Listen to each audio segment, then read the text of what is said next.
কিতাবের মধ্যে এসেছে বিশ্বনবীর এই 10 জন সাহাবী আল্লাহর রাসূল একদিন মজলিসের মধ্যে সাহাবায়ে কেরামের মজলিসের মধ্যে বৈঠকের মধ্যে ঘোষণা করলেন, আবু বকরিন ফিল জান্নাতি ওয়া উমর ফিল জান্নাতি ওয়া উসমান ফিল জান্নাহ ওয়া আলীন ফিল জান্নাহ ওয়া আব্দুর রহমান ইবনে আউফ ফিল জান্নাহ ওয়া সাদ ইবনে আবি ওয়াক্কাস ফিল জান্নাহ ওয়া জুবাইর ইবনে আল-আওয়াম ফিল জান্নাহ ওয়া আবু উবাইদা ইবনুল জাররাহ ফিল জান্নাহ। এরকম ভাবে আল্লাহর রাসূল বলতে বলতে 10 জন সাহাবীর নাম উচ্চারণ করলেন। আবু বকরকে ডাক দিয়ে বললেন, ও পৃথিবীর মুসলমান, তোমরা শুনে রাখো, আমার সাহাবী হযরত আবু বকর রাদিয়াল্লাহু তাআলা আনহু এই পৃথিবীতে থাকতে জান্নাতের সার্টিফিকেট অর্জন করেছেন। আমার সাহাবী হযরত ওমর এই পৃথিবীর জমিনের মধ্যে থাকতে জান্নাত অর্জন করেছেন। হযরত ওসমান জান্নাত অর্জন করেছে, হযরত আলী জান্নাত অর্জন করেছে, হযরত জুবাইর ইবনুল আওয়াম জান্নাত অর্জন করেছে, হযরত সাদ ইবনে আবি ওয়াক্কাস জান্নাত অর্জন করেছে, হযরত আব্দুর রহমান ইবনে আউফ জান্নাত অর্জন করেছে, হযরত আবু উবাইদা ইবনুল জাররাহ জান্নাত অর্জন করেছে। 9 নম্বর হযরত সাঈদ ইবনে যায়েদ জান্নাত অর্জন করেছে। 10 নম্বর তলহা ইবনে জুবাইর নামক ব্যক্তি জান্নাত অর্জন করেছে। জোরে জোরে বলেন সুবহানাল্লাহ। 10 জন সাহাবী, এদের মধ্যে সিরিয়াল নাম্বার 4। সিরিয়াল নাম্বার কত বলেন? Serial number 4। নামটা কি? হযরত আলী রাদিয়াল্লাহু তাআলা আনহু। আল্লাহর রাসূলের সঙ্গে সম্পর্কের দিক দিয়ে আল্লাহর রাসূলের আপন চাচাতো ভাই, আপন চাচাতো ভাই। আর এক সম্পর্কের দিক দিয়ে পরবর্তীতে যে সম্পর্ক রাসূলের সাথে স্থাপিত হয় সেটা হলো রাসূলের কলিজার টুকরা সন্তান, সমস্ত জান্নাতি নারীদের নেত্রী যিনি হবেন, খাতুনে জান্নাত মা ফাতেমাতুজ জাহরা রাদিয়াল্লাহু তাআলা আনহার স্বামী। জোরে জোরে বলেন মারহাবা। সম্পর্কটা রাসূলের দিক দিয়ে কম, রাসূলের সাথে কম না বেশি? আল্লাহু আকবার। আমরা আজকাল বর্তমান সমাজের মধ্যে, আমাদের সমাজে একটা স্ট্যাটাস দাঁড়াইছে, আমরা ওলামায়ে কেরামদের সঙ্গে আত্মীয়তার সম্পর্ক করতে চাই না। আছে না নাই এরকম মানুষ সমাজের মধ্যে? কি বলেন, আছে না নাই? আরে রাসূল ছিলেন নবী, আল্লাহর প্রিয় হাবিব। রাসূলের সাথে যারা আত্মীয়তার সম্পর্ক করেছিলেন তারা ধন্য, তাদের জীবন ধন্য। রাসূলের ওয়ারিস হলো এই পৃথিবীর জমিনের মধ্যে ওলামায়ে কেরাম। ওলামায়ে কেরামদের সাথে যারা আত্মীয়তা করবে, রাসূলের সুন্নাত তারা বাস্তবায়ন করলো, তাদের জীবন ধন্য। জোরে জোরে বলেন মারহাবা। আমার বন্ধুগণ, কিতাবের মধ্যে এসেছে, ঐতিহাসিকরা বর্ণনা করেন, আল্লাহর রাসূল যখন মক্কার 13টি বছর নবুয়তের জীবন মক্কার জমিনের মধ্যে পার করে আল্লাহ পাক রব্বুল আলামিনের নির্দেশে মদিনার মধ্যে হিজরত করে চলে গেলেন। মদিনার মধ্যে যাওয়ার পরে কয়েক বছর যখন দেখতে দেখতে কেটে গেল, আল্লাহর রাসূলের কলিজার টুকরা সন্তান খাতুনে জান্নাত মা ফাতেমাতুজ জাহরা রাদিয়াল্লাহু তাআলা আনহা বিবাহের বয়সে পৌঁছে গেলেন। আল্লাহর রাসূল মেয়ের বিবাহ দেওয়ার চিন্তা ভাবনা করলেন। আমরা তো মেয়ের বিবাহ দেওয়ার জন্য চিন্তা ভাবনা যখন করি, মেয়েরা উপযুক্ত হয়ে যায়, পাত্র খুঁজি আমরা, কার টাকা পয়সা সম্পদ বেশি আছে, জমি জমা বেশি আছে, কার মালটু বেশি আছে। জোরে বলেন কথা ঠিক না বেঠিক? এইটা থিওরি আমরা দেই। সম্পদ কেমন, জামাই কি করে, কত বড় চাকরি করে। জোরে বলেন কথা ঠিক না বেঠিক? আল্লাহু আকবার। আল্লাহর রাসূলের থিওরি ইসলামের থিওরি এটা না। ইসলামের থিওরি হলো, কোরআন সুন্নাত থিওরি হলো যে তোমরা দেখবে কার চরিত্র সবচেয়ে বেশি ভালো, কে বেশি আল্লাহ ভক্ত, দিন ভক্ত, ইসলাম প্রিয়, রাসূল প্রিয়, কোরআন প্রিয়, ওই মানুষটার হাতের মধ্যে তোমার মেয়ে, তোমার কন্যাকে, তোমার ভাতিজিকে তুমি তুলে দাও। জোরে জোরে বলেন মারহাবা। আমার বন্ধুগণ, বিশ্বনবী হযরত মুহাম্মদুর রাসূলুল্লাহ সাল্লাল্লাহু আলাইহি ওয়াসাল্লাম নিজের কন্যা, যিনি কাল কিয়ামতের ময়দানে সমস্ত নারীদের নেতৃত্ব প্রদান করবেন, জান্নাতি নারীদের নেত্রী হবেন, তার বিবাহ দেওয়ার জন্য সাহাবায়ে কেরামদের মধ্যে ঘোষণা করলেন। আমার সাহাবীদের মধ্যে তো অনেকেই আমার কাছে ইতিমধ্যে প্রস্তাব দিয়েছে, আমার মেয়েকে বিবাহ করে আমার জামাই হইতে চায়, কিন্তু কার প্রস্তাব রক্ষা করব, কারটা ফিরিয়ে দিব, একজনকে সন্তুষ্ট করব আর একজনকে অসন্তুষ্ট করব, এটা আমি রাসূল করতে পারি না। আমি আল্লাহ যেমন রব্বুল আলামিন, এই সৃষ্টি জগতের জন্য রব, সৃষ্টিকর্তা। আমিও রাসূল, আল্লাহর প্রিয় হাবিব হলাম রহমাতাল লিল আলামিন, সমস্ত সৃষ্টিজীবের জন্য রহমত। জোরে জোরে বলেন সুবহানাল্লাহ। কেউ আমার পেটের, কেউ আমার পিঠের, এরকম নয়, সবাই আমার কাছে প্রিয়। জোরে বলেন কথা ঠিক না বেঠে? আল্লাহর রাসূল একটা পরীক্ষা নিলেন, এই পরীক্ষার মধ্যে যে পাশ করবে 100%, সেই আমার মেয়ের উপযুক্ত, সেই আমার মেয়েকে বিবাহ করে আমার জামাই হইতে পারবে। জোরে জোরে বলেন মারহাবা। বিশ্বনবী সাহাবীদেরকে বললেন, ও সাহাবীরা, তোমাদের মধ্যে যে ব্যক্তি পবিত্র কোরআনুল কারীমের সূরা ফাতিহা থেকে নিয়ে সূরা ফাতিহা তেলাওয়াত করার মাধ্যমে সবার আগে পবিত্র কোরআনুল কারীম 30টি পারা এভাবে তেলাওয়াত করে করে এক খতম কোরআন আমাকে শোনাইতে পারবে, আমি বিশ্বনবী আল্লাহর হাবিব ওয়াদা করলাম, তাকেই, তার হাতের মধ্যেই আমার মেয়েকে তুলে দিব, তাকেই আমার জামাই বানাইব। আমার বন্ধুগণ, সাহাবায়ে কেরামদের মধ্যে অনেক অধিকাংশ সাহাবীরা ছিলেন হাফেজে কোরআন। হাফেজে কোরআনগণ যারা প্রস্তাব দিয়েছিলেন আল্লাহর রাসূলের কন্যাকে বিবাহ করার জন্য, সবাই আউযু বিল্লাহ বিসমিল্লাহ পড়ে সূরা ফাতিহা পড়া আরম্ভ করে দিলেন। সূরা ফাতিহা পড়ে এরপরে সূরা বাকারা পড়া আরম্ভ করে দিলেন।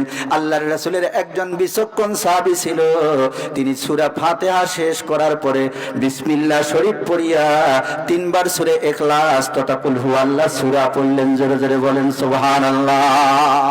বিচক্ষণ সাহাবী, তিনি কে? আল্লাহর রাসূলের সম্পর্কে আপন চাচাতো ভাই হযরত আলী রাদিয়াল্লাহু তাআলা আনহু, পরবর্তীতে যিনি হয়েছিলেন জামাই। একবার সূরা ফাতিহা, সূরা বাকারা প্রায় 250 ঊর্ধ্বে আয়াত, বিশাল লম্বা সূরা, পবিত্র কোরআনের মধ্যে সবচেয়ে বড় সূরা আয়তনে। এরা তো সূরা বাকারা পড়তেছে পড়তেছে পড়তেছে, পারা শেষ করি আর এক পারা পড়ে, বুঝেন নাই ব্যাপারটা? হযরত আলী রাদিয়াল্লাহু তাআলা আনহু সূরা ফাতিহা পড়িয়া সূরা ইখলাস কুল হুয়াল্লাহ সূরা 3 বার পড়ি বসে আছে। কন্না মারহাবা। এবার বিশ্বনবী হযরত আলীকে ডাক দিলেন, আলী রে, সাহাবীদেরকে প্রশ্ন দিয়েছি, পরীক্ষা নিতেছি, আমার মেয়েকে ওই ব্যক্তি বিবাহ করতে পারবে যে সূরা ফাতিহা সহ পুরা কোরআন তেলাওয়াত করে খতম করে আমাকে শোনাইতে পারবে। সবার আগে যিনি ফার্স্ট হবে উনি আমার মেয়েকে বিয়ে করতে পারবে। তুমি সূরা ফাতিহা তেলাওয়াত করে বসে আছো, আর কেন তেলাওয়াত করো না? তুমি কি আমার মেয়েকে বিবাহ করতে চাও না? জান্নাতি নারীদের সরদারিনী যিনি হবে, নেত্রী যিনি হবে, তাকে নিজের জীবন সঙ্গিনী হিসেবে, স্ত্রী হিসেবে লাভ করতে চাও না? হযরত আলী রাদিয়াল্লাহু তাআলা ডাক দিয়ে বলেন, ইয়া রাসূলুল্লাহ, ইয়া হাবিবাল্লাহ, আমি ওই সমস্ত সাহাবায়ে কেরাম সূরা ফাতিহা তেলাওয়াত করে পবিত্র কোরআনের সূরা বাকারা তেলাওয়াত করতেছে, কেউ বা সূরা বাকারা শেষ করে 2য় নাম্বার সূরা, 3য় নাম্বার সূরা, সূরা আলে ইমরান তেলাওয়াত করতেছে, আমি তো ওদের আগেই সূরা বাকারা শেষ করার আগেই সূরা ফাতিহা সহ পবিত্র কোরআনুল কারীম একবার ইতিমধ্যেই খতম করে ফেলেছি। জোরে জোরে বলেন মারহাবা। আল্লাহর রাসূল ডাক দিয়ে বলেন, আলী রে, কেমন করে খতম করলা? এরা এখনো কেউ সূরা বাকারার মধ্যে আছে, আর কেউ বা সূরা বাকারা সমাপ্ত করে সূরা আলে ইমরানের মধ্যে চলে গেছে। এবার বিশ্বনবীর সাহাবী হযরত আলী রাদিয়াল্লাহু তাআলা আনহু ডাক দিয়ে বলেন, ইয়া রাসূলুল্লাহ, ইয়া হাবিবাল্লাহ, আপনি বলেছেন, কিতাবের মধ্যে আছে, হাদিস শরীফের মধ্যে আপনি ঘোষণা করেছেন, আল্লাহর যে বান্দা, আল্লাহর যে বান্দিরা এই পৃথিবীর জমিনের মধ্যে আল্লাহ পাক রব্বুল আলামিনকে সন্তুষ্ট করার জন্য, আল্লাহর রেজামন্দি হাসিল করার জন্য পবিত্র কোরআনুল কারীমের উম্মুল কোরআন, সমস্ত কোরআনের নির্যাস, সমস্ত কোরআনের সারমর্ম হলো সূরা ফাতিহা। এই সূরা ফাতিহা একবার পড়িয়া বিসমিল্লাহির রহমানির রহিম পড়ে 3 বার সূরা ইখলাস কুল হুয়াল্লাহ সূরা তেলাওয়াত করতে পারবে, আল্লাহ পাক রব্বুল আলামিন তার আমলনামার মধ্যে পরিপূর্ণ 1 খতম কোরআনের সওয়াব দিয়ে দিবেন। জোরে বলেন সুবহানাল্লাহ। হযরত আলী রাদিয়াল্লাহু তাআলা আনহু বড় বিচক্ষণ, বড় বুদ্ধিমান ছিলেন। মানুষটা সাইজে খাটো ছিল, মানুষটা সাইজে কি ছিল? হযরত আলী রাদিয়াল্লাহু তাআলা আনহু ব্যক্তি দৈহিক গঠন খাটো ছিল। আমাদের সমাজে একটা প্রবাদ বাক্য আছে, খাটো মানুষের নাকি বুদ্ধি বেশি হয়। জোরে বলেন কথা ঠিক না বেঠো? আরবিতে প্রবাদ বাক্য আছে, কুল্লু তবিলুন আহমাকুন, প্রত্যেক লম্বা এরা নির্বোধ হয়, আহাম্মক হয়, বুদ্ধি শুদ্ধি কম থাকে। আপনাদের সমাজে ভিন্ন নাই, আপনাদের সমাজে যারা লম্বা আছে সবাই আলহামদুলিল্লাহ ভালো। অন্য সমাজের কথা বলতেছি, মন খারাপ করিয়েন না। লম্বা যারা আছেন খাটোরা বুদ্ধি শুদ্ধি বেশি হয়। সমাজের মধ্যে কয় খাটো ব্যক্তিদের নাকি গিরে বুদ্ধি থাকে। কি বলেন কথা ঠিক না রে? হযরত আলী রাদিয়াল্লাহু তাআলা আনহুর জ্ঞান ছিল খুব। আল্লাহু আকবার। আমার বন্ধুগণ, হযরত আলী রাদিয়াল্লাহু তাআলা আনহু বিশ্বনবীকে যখন উত্তর দিলেন, আল্লাহর রাসূল বললেন, সমর্থন করে বললেন, হ্যাঁ ঠিকই তো আমি ঘোষণা করেছি ইতিমধ্যে, হাদিস শরীফের মধ্যে বলেছি, আমার যে উম্মত আল্লাহর বান্দা বান্দীরা একবার মাত্র সূরা ফাতিহা পাঠ করে 3 বার কুল হুয়াল্লাহ সূরা পড়তে পারবে, আল্লাহ পাক রব্বুল আলামিন পূর্ণ এক খতম কোরআনের সব তাদের আমলনামার মধ্যে দিয়ে দিবেন। ভাইজান, কোরআন তেলাওয়াত করা, কোরআনের সব অর্জন করা, এটা আমাদের জন্য সহজ না কঠিন? সহজ। আজকে দেখা যাচ্ছে এই কোরআন শুরুতে আপনাদেরকে বললাম, গাভীর নামে সূরা, মধুমক্ষীর নামে সূরা, হাতির নামে সূরা, তারপরে মাকড়াসাত নামে সূরা, পিপিলিকার নামে সূরা, আল্লাহ তাআলা সমস্ত কিছু কোরআনের মধ্যে বর্ণনা করছেন। সূরা জুমারের আয়াতের মাধ্যমে আপনাদেরকে জানাইলাম। আজকে সারা বিশ্বের চিকিৎসকরা, এলোপ্যাথি বলেন, হোমিওপ্যাথিক বলেন, বিজ্ঞানীরা এখান থেকে এই কোরআন থেকে বিজ্ঞান আবিষ্কার করেছে, চিকিৎসকরা কোরআন থেকে চিকিৎসা আবিষ্কার করেছে, ইঞ্জিনিয়ার, প্রকৌশলী, ডাক্তার, জজ, ব্যারিস্টার, উকিল, ইঞ্জিনিয়ার সবাই এই কোরআন থেকে বুদ্ধি আবিষ্কার করেছে। জোরে বলেন কথা ঠিক না রে? কিন্তু আমরা মুসলমান, আজকে আমরা কোরআন ছুঁয়েও দেখি না, পড়িও না, কোরআন থেকে আমরা কোনো উপকৃত হইতে পারি না। জোরে বলেন কথা ঠিক না বে ঠিক? আমি আপনাদের কুড়িগ্রামে নাম বললে অনেকে চিনবেন, যারা মামলা মোকদ্দমা বেশি চালাচালি করেন। এক সাবেক অবসরপ্রাপ্ত জজের বাসায় গেলাম একদিন, কোনো এক প্রয়োজনে গিয়ে দেখি তার লাইব্রেরিতে শুধু কিতাব আর কিতাব। আমি বললাম, এগুলো আপনি স্টাডি করেন, গবেষণা করেন? কয় জি হুজুর। আমি বললাম, একটা কিতাব নিতে পারি? কিতাবটা নিয়ে দেখি ওই ব্যারিস্টার, ওই জজ ঢাকা হাইকোর্টের মধ্যে তিনি স্টাডি করে। আমি দেখলাম তার কিতাবটির মধ্যে দর্শে নিজামিতে কওমি মাদ্রাসার মধ্যে একটা কিতাব পড়ানো হয়, বিশাল ফিকহ শাস্ত্রবিদদের লিখিত বিশাল বড় ফতোয়ার কিতাব হেদায়া শরীফ। সেই হেদায়া কিতাব দিয়ে এই উকিল আর অ্যাডভোকেট, জজ, ব্যারিস্টারের এদের কিতাবগুলো সাজানো। জোরে জোরে বলেন মারহাবা। তাহলে এই হেদায়া ফিকহের কিতাব কোরআন হাদিস দিয়ে সাজানো, এই কিতাবও তো আবিষ্কৃত হয়েছে, এই কিতাবের সূচনা হয়েছে পবিত্র কোরআনের থেকে। জোরে বলেন কথা ঠিক না বেঠে? আজকে সারা পৃথিবীর মানুষ কোরআন থেকে উপকৃত, কিন্তু আমরা মুসলমানরা কোরআনের কাছে নাই, এই জন্য আমরা সব জায়গার মধ্যে নির্যাতিত, নিপীড়িত। জোরে বলেন কথা ঠিক না ঠিক? বন্ধুরা আমার, হাদিস শরীফের মধ্যে এসেছে, বিশ্বনবী যখন হযরত আলী রাদিয়াল্লাহু তাআলা আনহুর পরীক্ষা নিলেন, পরীক্ষা নেওয়ার পরে হযরত আলী যখন 100% পরীক্ষার মধ্যে পাশ করলেন, অন্যান্য সাহাবীরা যাদের বুদ্ধি শুদ্ধি হযরত আলীর চেয়ে তুলনামূলক কম ছিল, তারা পরীক্ষার মধ্যে ফেল করলেন, তাৎক্ষণিক বুদ্ধিতে পাশ করতে পারলেন না।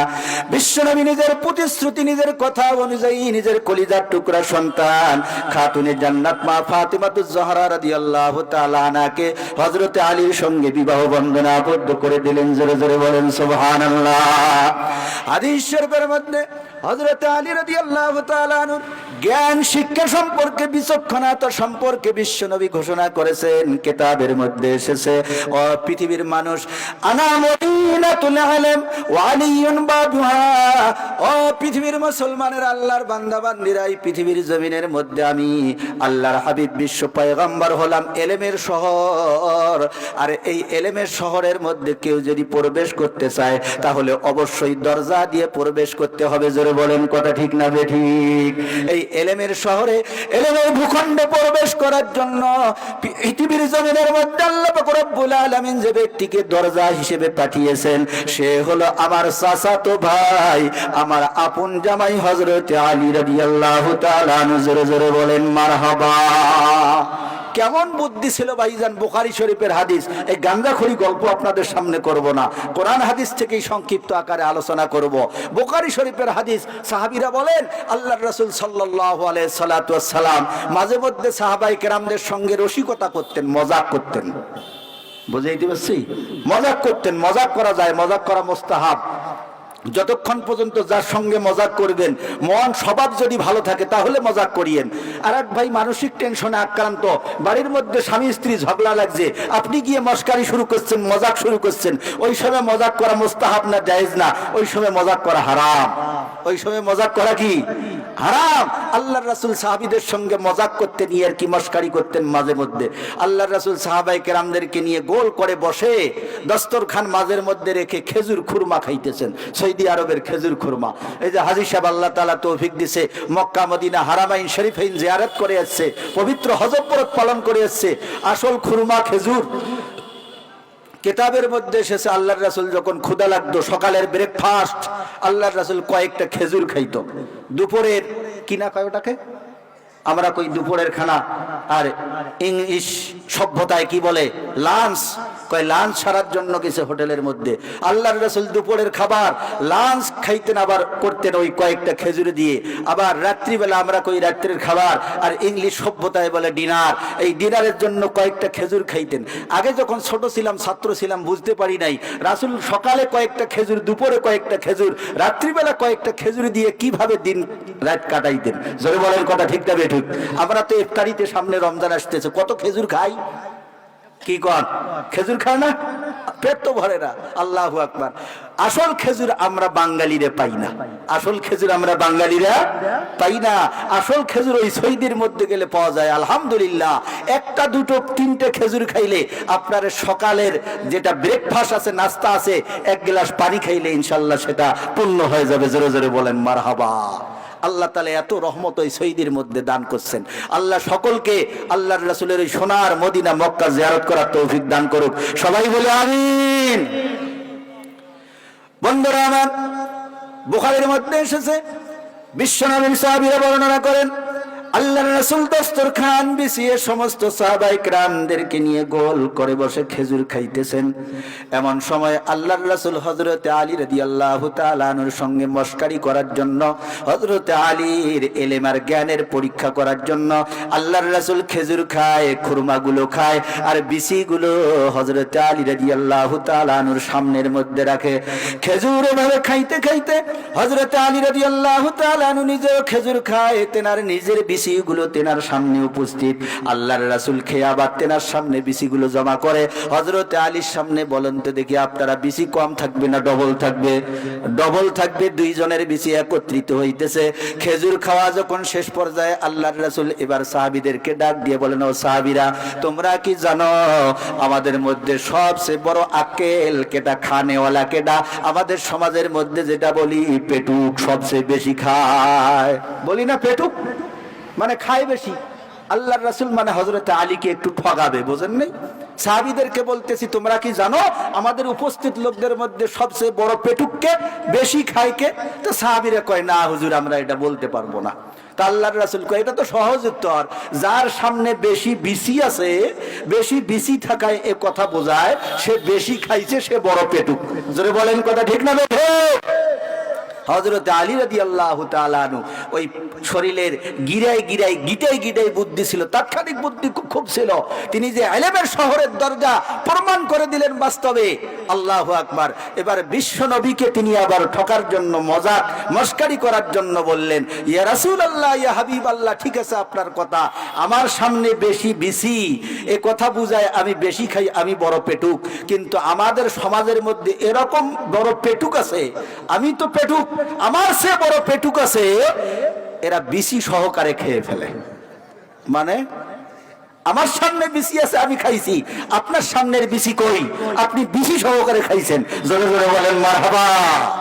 আল্লাহু আকবার। হযরতে আলী রাদিয়াল্লাহু তাআলা আনহুর জ্ঞানের পরিধি এত বিশাল ছিল, আল্লাহু আকবার। পৃথিবীর মধ্যে সবচেয়ে বড় বিচারক ছিলেন হযরতে আলী রাদিয়াল্লাহু তাআলা আনহু এই উম্মতে মুহাম্মদীর মধ্যে। কেন এই কথাটা বললাম?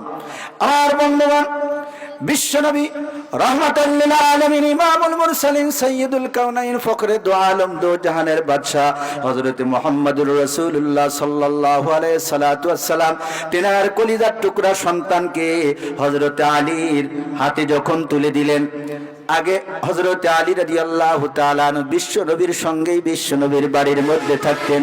খানা থাকলে খানা খাইতেন, না হলে অনাহারে অর্ধহারে দিন কাটাইতেন।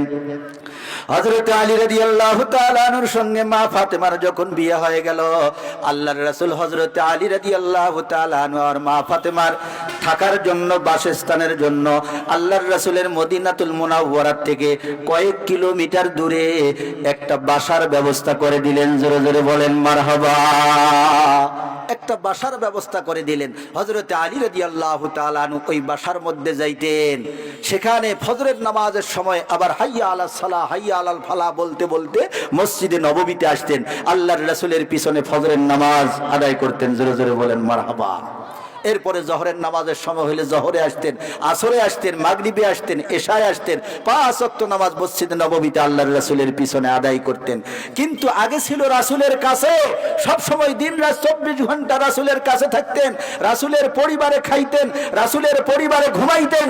কিন্তু এখন রাসূলের থেকে দূরে যাওয়ার কারণে মনের মধ্যে একটু অশান্তি, অতৃপ্তি, মনের মধ্যে একটু কষ্ট বাধা বাঁধছে।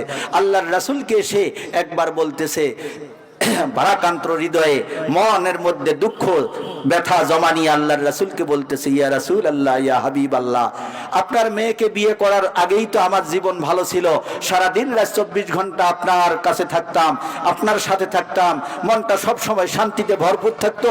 কি দোষ করলাম গো আল্লাহর রাসূল, আপনার মেয়েকে আমার সঙ্গে বিয়ে দিয়ে আপনি ওই দূরে পাঠিয়ে দিলেন। এখন আর সব সময় আপনার এই মায়াবী চেহারা, নূরানী চেহারা আমি দেখতে পাই না। জোরে জোরে বলেন মারহাবা। আল্লাহু আকবার। রাসূলকে দেখাও তো সওয়াব, এটা ইবাদত। জোরে বলেন কথা ঠিক না বেঠিক?